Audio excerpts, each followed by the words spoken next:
Meanwhile, the central government maintains that revelation of names in the black money list could put India at a severe disadvantage among the international community. The government's plea is that not all foreign accounts are illegal and that disclosing account holders' names could violate the right to privacy of those who have legitimate accounts. Also, that information on accounts has been received under international treaties which forbids the revelation of names. These names can only be used by investigating agencies or for tax probes. The central government has gone to the extent of warning that the disclosure may have economic impacts on the nation. The court has permitted us to place our problems before the SIT for further negotiation of some other treaties which we may have to do. And wherever there is some economic impact of withholding tax under an American treaty which if not signed will result in some economic adverse impact, so we will be placing our problems in regard to the treaties before the SIT, and we shall then request the SIT to submit their report to the Supreme Court, which is to be submitted by 30th of November, in which our problems will also be contained.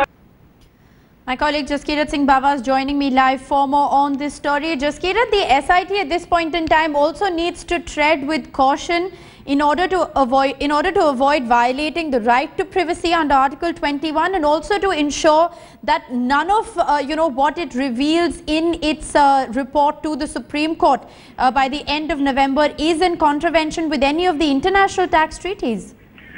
The point here with regards to the international treaties and the treaties which are under negotiation, which according to the Attorney General numbers to about 7 treaties, including one which is being negotiated with the United States, right, is that the Centre can now go to the SIT for any grievance that they have, or if they want to raise any red flag, any possible contravention of these treaties. Now the SIT will hear the Centre will now decide on all the hiccups that they have, on all the issues and questions that they have, and can now go to the SIT. The SIT, as the Supreme Court suggested, is a creature or a creation of the Supreme Court itself. Right. By extension, an extension of the Supreme Court itself.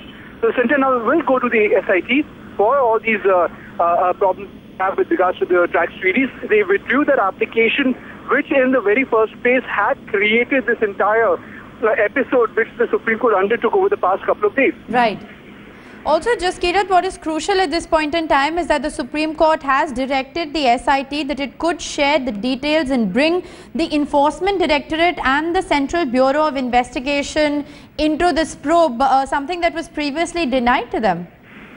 That is correct. In fact, the government informed the Supreme that the existing treaties were brought under modification to allow the investigating agencies to access the information. Right. So the only contention that remains is to bring out the information to the public, which remains a hiccup, which remains a stumbling block for the government to go ahead and sign more treaties which, according to the Attorney General, are going to be extremely crucial for the fight against black money and for the entire exercise that the government has undertaken to bring the black money back. Right. So it remains to be seen. Now, with the sharing of information with the CBI and the ED by the SIT, no longer is it going to be in a contravention of the international treaties unless and until, of course, such objections are raised, which the Centre is at liberty to bring in front of the SIT.